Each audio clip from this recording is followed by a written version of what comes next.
or 70s reading Kurt Vonnegut's book, Play the Piano. And a lot of what you're talking about sounds like the future he has, where automation has put most people out of work. Well, your $12,000 is basically welfare. It doesn't cover an awful lot. I don't see that you will ever get it through Congress. And I'm really, I think it's a false equivalency to draw this to Alaska, because Alaska was part of the deal that if we let the oil companies come in and pump oil on public lands, we're going to first of all give the Native Americans money, and then it graduated and became everybody else. So it was a quid pro quo for allowing people to pump oil. I just don't, to be honest, sir, I think your plan is so unrealistic. I keep waiting, what's the fallback position? Because the future that you're describing to me doesn't seem, frankly, like a very good future, where we should be is training people to get in the jobs of the new future, not paying them $1,000 a month.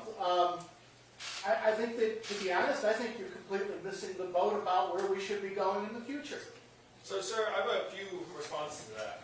First, the quid pro quo you're talking about is already on.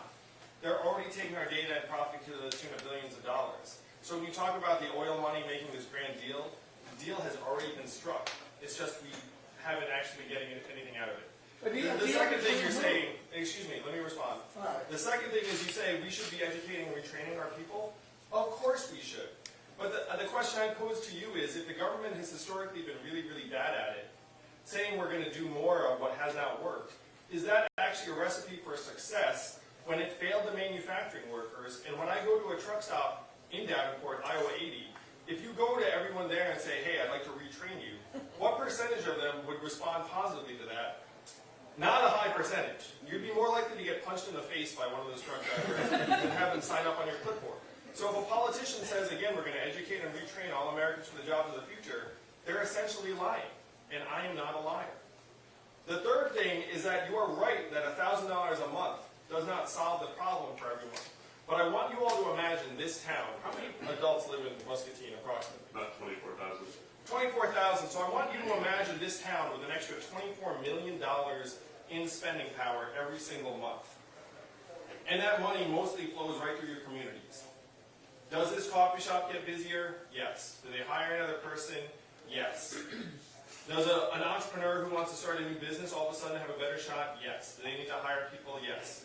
Does the mechanic that has, now a back order of car repairs need to try and train and hire a new mechanic? Yes. This is the economy that would actually work for people as long as the spending power flowed through your town. People want to work. I love work.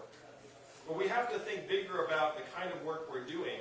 We have to broaden our ideas about it. And we have to be visionary enough to rebuild an economy that actually revolves around our own values and needs.